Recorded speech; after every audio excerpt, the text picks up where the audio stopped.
So a couple years back, Kryssen started animating, and well, he didn't just start animating. He started animating the series in general, and he was looking for voice actors. What's it called? Project Split Figure. Episode 1, right?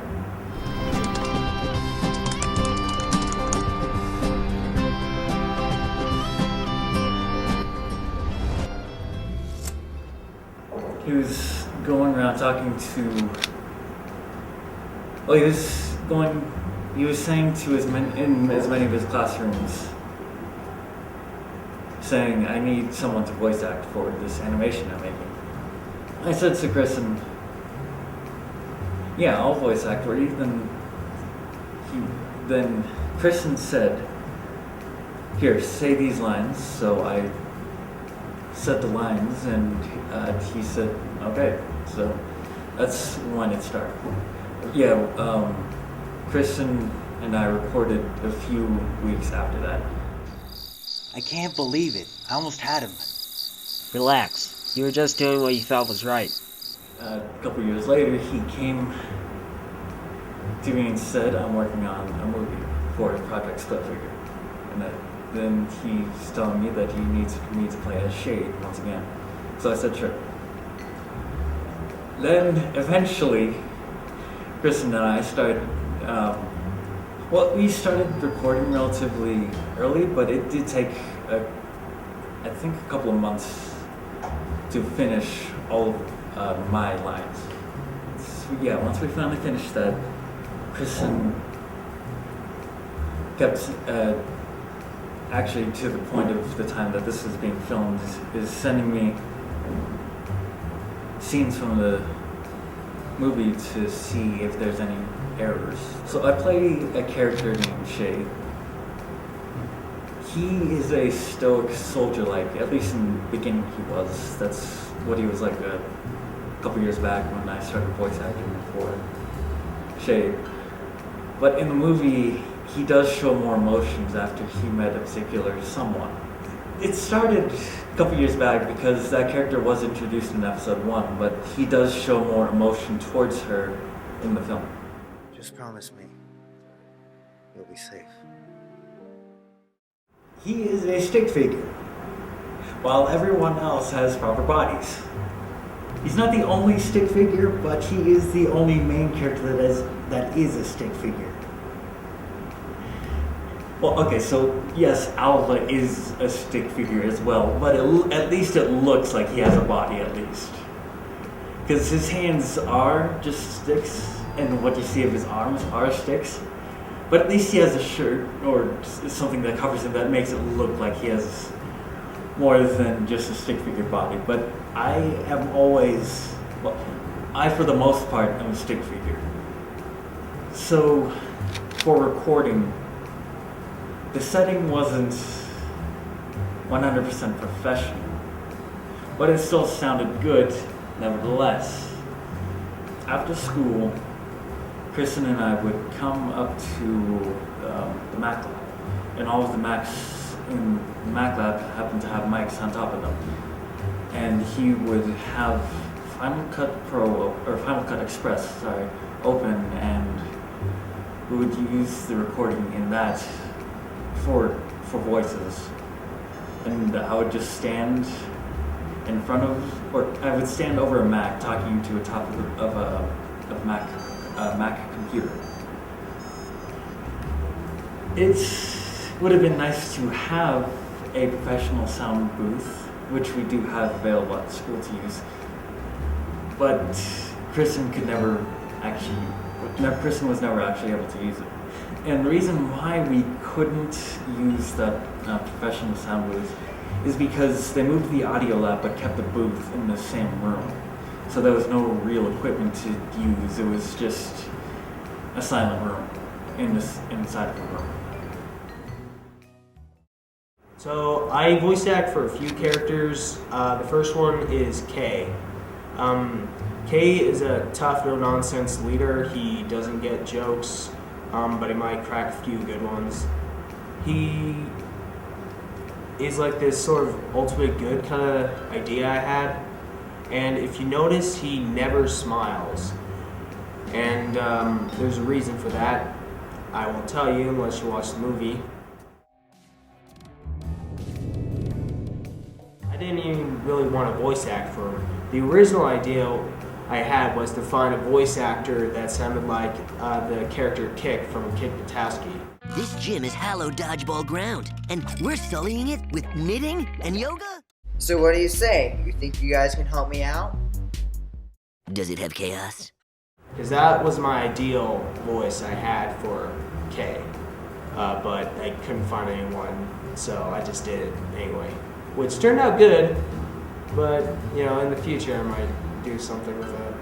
I also voice act the character Alva, and originally I wanted my friend John Mandarino to voice act for him because he has this really deep voice, but I could not find him like when I was voice recording, so I just figured I'd do it.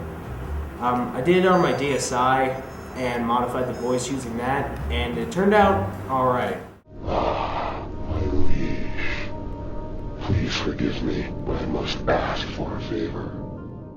But I didn't want to waste his voice talent, so I used him for the character Omega, which is only seen for a few moments in the movie. Where are you going? Can't stop me, Alma. I also voice act the Tyrant. He is evil to the core. You don't see his face until the very end of the movie. All you see of him in the beginning is just his figure, his eyes, and that's all.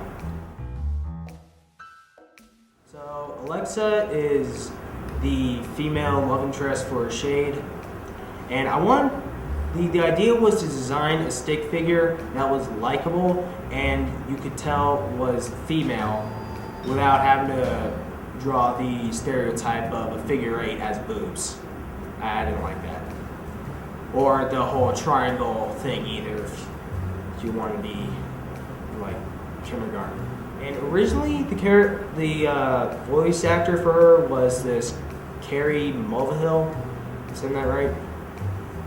But I think she was a senior or something. But she ended up not going to my school the next year, so I had to get a different voice actor. And that's when I went to an assembly and made an announcement, and this girl, Ariel Zach, actually volunteered for it. And at first, she wasn't that good, but she got better as things progressed. And sometimes I have to cut out a line because she didn't say it right. But it turned out pretty good. I'm just worried that I might never see him again for some reason. Alright, so the character Chris was a character that was inspired by the guy Double Wide from Stroker and Hoop. I like that guy. I wanted a guy like that in my film because he was happy and he was fun-loving and he made all this stuff and he always cracks some good jokes. So I wanted a character like that. So he created this guy called Chris, and I made an announcement during an assembly for voice actors, and my friend Zachary Best actually volunteered, and he did pretty good with him. Because he's already a fun-loving, happy kind of guy. Although there are some lines he couldn't get right. There was one line in particular he just messed up on entirely. It was, "Heck, this amount of light energy isn't even humanly possible." He always said it as humanely possible. It ended up so bad. This was the only time where I canceled that line and had to have the actor Malcolm Dahl voice it for his character Shade. Heck, this amount of energy isn't even humanly possible. Okay, Chris, Alva, Tyrant. Sally's character? Oh yeah, thanks. Okay, so the character Caitlin barely made it into the actual series or film.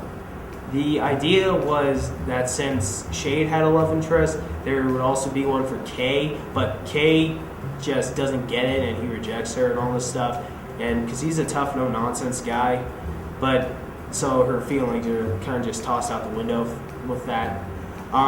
But it was sort of hard to come up with because I wanted a character that like he would find annoying. So I thought of a typical cheerleader stereotype. I want this one to be sprightly and colorful or whatever. So I created the character Caitlin, which is sort of like K, just with Lynn at the end. Anyway, so created that, and I went to a classroom once and just asked if anyone wanted to voice act for her, and my friend Sally volunteered, and you know, it actually worked out pretty well. I don't want to be a bother to. Oh, It's okay, I don't mind at all. I didn't see much point to her until I thought of something where she could be sort of this authority figure when things went nuts in the movie. So she would have a purpose, and she would also be the one that drags the character Alexa along to do all these things, because Alexa is shy and all this stuff, and is like a bookworm. So she would be perfect to force her to do all this stuff and get her character moving along. So I eventually decided to keep her. Oh, and originally she didn't wear pants. I think I have to go back to the origins for that. Originally it didn't even have a name. In fact, originally it didn't even have much of a plot. The original idea was a long time ago, back when I used to animate on this footnote feature on my DSi, and went to this school and learned about filming. This media arts, and anyway, I wanted to do a mixture of live action and animation, and the original idea was that I would have me walking down the sidewalk that's next to our school, and I would have an army of stick figures behind me that would vibrate into one guy, because I figured stick figures would be easy to draw. And then I would have the bad guy and his own dark stick figure guys that merge into one guy, and then I would have my stick figure fight that guy's stick figure, and then my guy would win, and then the other guy, who would look exactly like me except evil, he would explode, and then it would leave his watch, and then I would walk up and go, oh, I finally got my watch back. Well, the name came separate.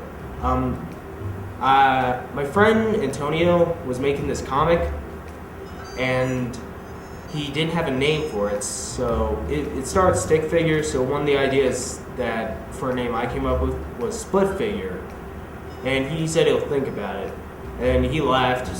I don't think he used the name. But then I started thinking, split figure. That's a really cool name.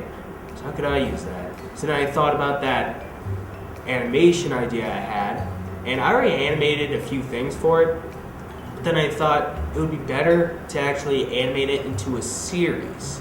So then I expanded the storyline, and the stick figure became the character Shade, and me became the character K. Originally it was supposed to be me and Shade, but then I was supposed to be in live action, and then he'd be in animation and be like that. And all the robots and stuff are also supposed to be live action. I was somehow supposed to be able to build all those.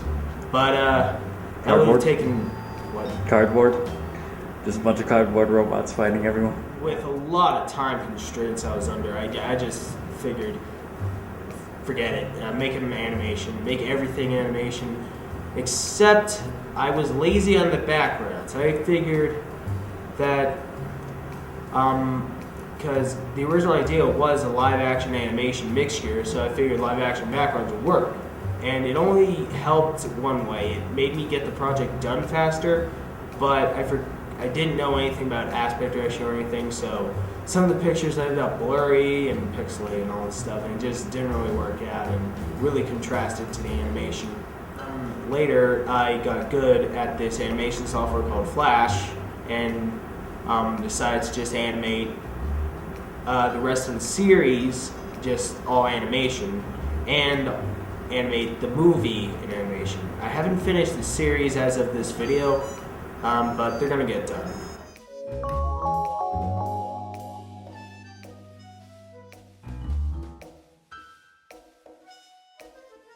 And the movie should be complete by the time this video is released. Shade was based on a stick figure. Because the original idea was to have a stick figure fight another stick figure. So I made him as a stick figure. K is based on me, so I just did what I looked like at that time. And I had this whole messed up hair kind of thing like a porcupine. So, yeah, now that I look at it, like the reason I had that was because I didn't know what hairstyle I wanted. So I just did that and kept him as the character like that. Alva was created based on the letter T, because the tyrant starts with the T, so I wanted like this whole thing to revolve around that. So his eyes are a jagged T actually, and he was a stick figure, jagged T's, and he wore this shirt, and his true form is actually that of like a spider, because covered in the sleeves are these like appendages, but it looks like a hand when it's coming out. And I had an idea for an episode where Shade actually cuts off those, and it's revealed that they're appendages, and he's a spider and starts crawling on the wall and attacking Shade with his new powers or whatever. Tyrant is just an evil version of me that's supposed to look scary. He wears the alternate colors of what K wears, but you don't get to see him in most of the movie. It's a twist at the end. The only point ever in this movie that I have not answered is, why are there humans and stick figures in the same world? Why not one or the other? And my explanation for that is just because they do. That's it. Yeah. They just live in that world. Alright, the name Split Figure is referenced to how the dark energy is split from a person's figure and leaves the light energy. Here goes Split Figure. Also a play on words of stick figure, which one of the main characters. It's also a play on words for stick figure, because one of the main characters is a stick figure, and that's just great. Well, the first part of the process was writing the script, and that script took like a year to write because there were so many twists and time travel elements that I had to make it make sense, and I had to not cop out of anything. So I first started writing the script during summer vacation of my junior year, and finished it sometime in my senior year, in the very beginning. Then, after I got the script written, I get my voice actors, for instance, Malkolm Ariel Zach, and me, Zachary Best, and get them to this Mac lab we have, and we use the voiceover feature on the Final Cut Express to record the voices. Originally, we were supposed to record in this sound booth, but the booth was in the audio lab, and they moved the audio lab, but left the booth, so it was useless. So I had to use the Mac lab, and it turned out pretty good, but a lot of the voice actors were annoyed that there wasn't a sound booth or anything, and they had a lot of struggles. But anyway, after the voice recordings are recorded, I arrange it all into a timeline for each scene. So pretty much it's sort of like a radio version of each scene with all the sound effects and whatnot. And then I animate on top of that. And I get my sound effects from freesound.org, and it's a really great site. I probably wouldn't have gotten this film done without it. Anyway, so after the voice recordings and audio is done, and I animate on top of it, I compose it onto a file and send it off to my voice actors to check to see if there's any errors. Even before that, actually, I would send just the audio for each scene, and they look at it, see if there's any errors. I fix things. Sometimes I have to turn up the volume on stuff or turn it down or add something. So after that, I animated, and I just repeat this process over and over again. And after that, all the scenes are animated and put into Premiere. I take each rough scene, put it onto one large timeline, and export that as the entire movie. And there we have a film, a feature film. My favorite scene to animate. That's tough. Okay, first I wanted to say my favorite scene and the scene I hated most to animate.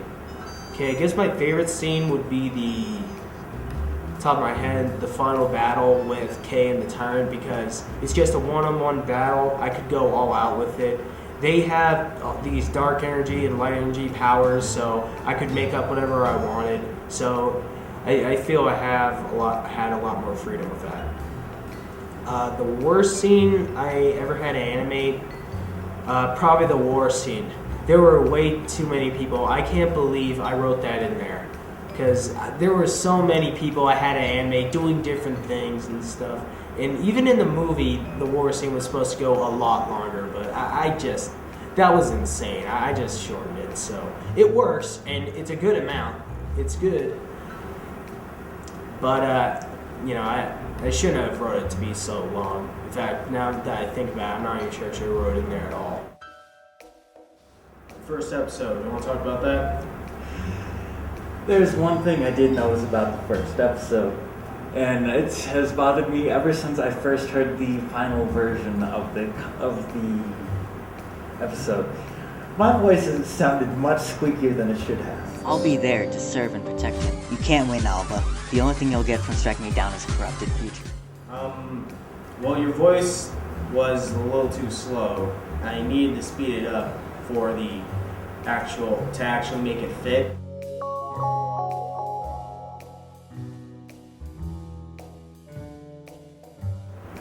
But now I know ways to get around that. And in the movie, your voice is not squeaky at all. You can't win, Alva. The only thing you'll get from striking me down is a corrupted future. I know it's not, but in the first episode, I just so happened to notice that, hey, this sounds a lot squeakier. At first I was like, do I really sound like that? I was actually freaking out for like a year. Like, yes, I'm serious. Until you told me this year that you actually sped up the voice, then it finally made sense. I was like, is my voice really that high? Well, to tell you the truth, it was only high in like 2 or 3 parts. I know, but I know the rest of it sounded fine. But those 2 or 3 parts are one of the only things I noticed about it. Okay. The first episode, I got it. There were live action backgrounds because originally it was supposed to be live action, but then I ran out of time.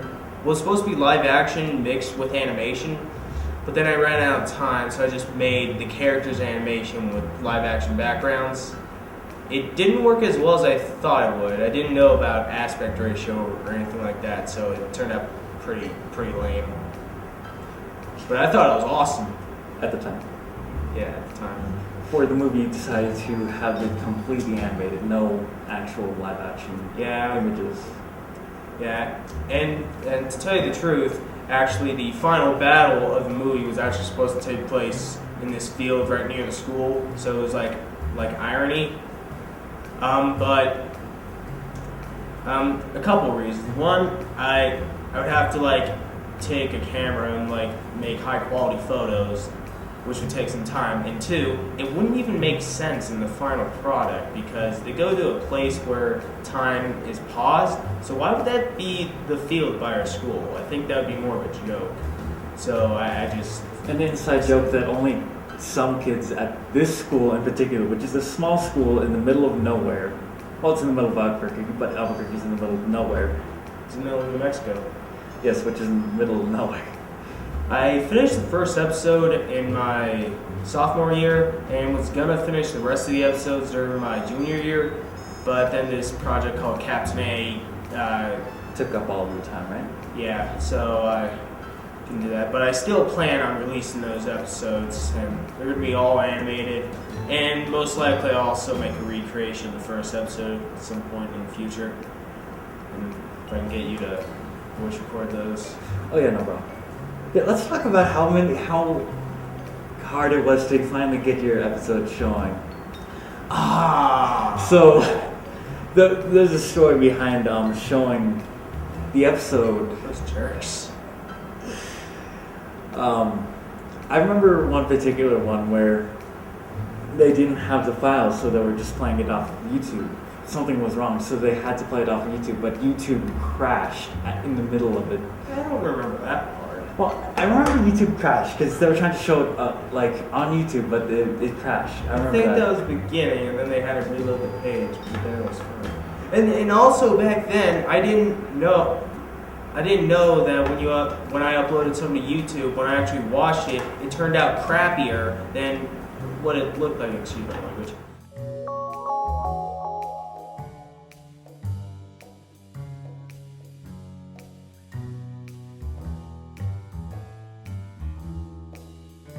And also, first, it was supposed to air 2 months before that.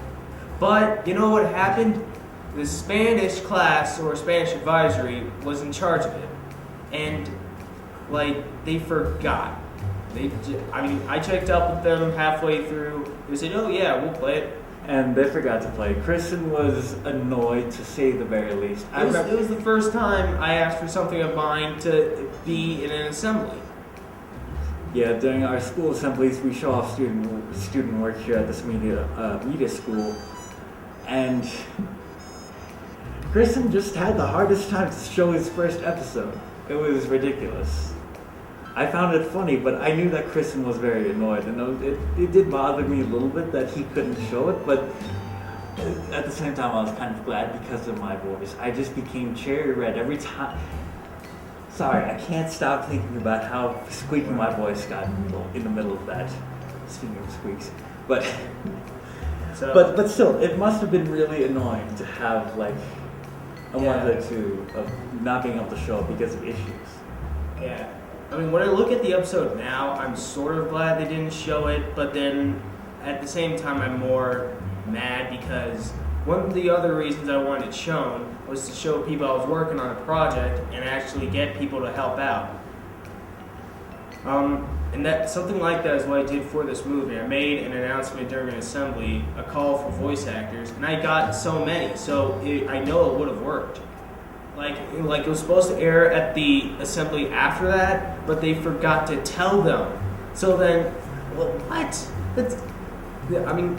Because the next one, other people were in charge, so the Spanish advisory said they'd tell them. They didn't. They didn't play it or anything.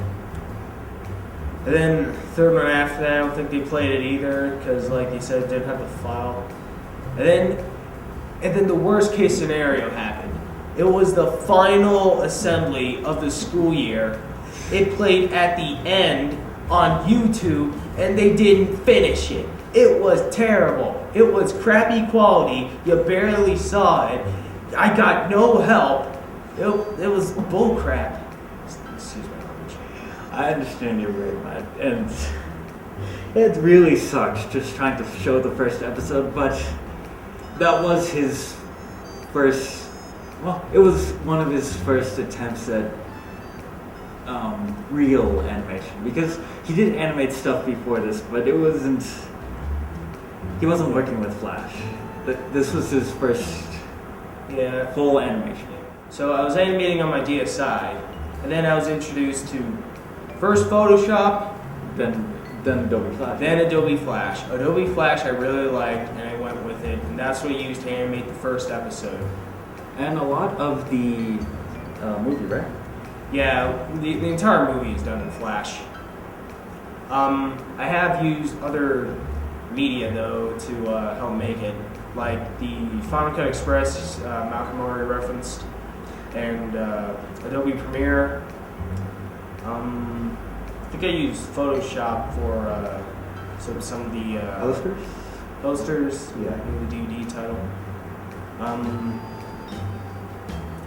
So it was more than just Flash, but still, a majority of it is done on Flash. And all of the voice acting is done in Final Cut. Kay, what are we gonna do now? Chris is gone, and we have no idea how to bring him back. So right now I'm creating a basic character for the character Alexa. She's spying on Shade here in this scene. I used this previous picture as a reference. I enlarged it, but when you enlarge something, it also enlarges the lines, so it doesn't look as good. So I'm also retracing it. It's this, and doesn't matter what I do there. Now I animate with just the mouse. I originally would use the tablet, the traditional tablet, but then it takes a while. You gotta check those out, and even then, even to get them during the day, you gotta ask people to unlock the drawer. So I just went through the trouble of learning how to draw with a mouse, which still I have not mastered, but Flash backs me up and saves my butt in a lot of cases, mainly when drawing circles. That, go to the previous scene, get color, that basic background, and there we have her being scared. It's probably gonna look more animated in the final version, but there's that. Okay, I think we'll stop it.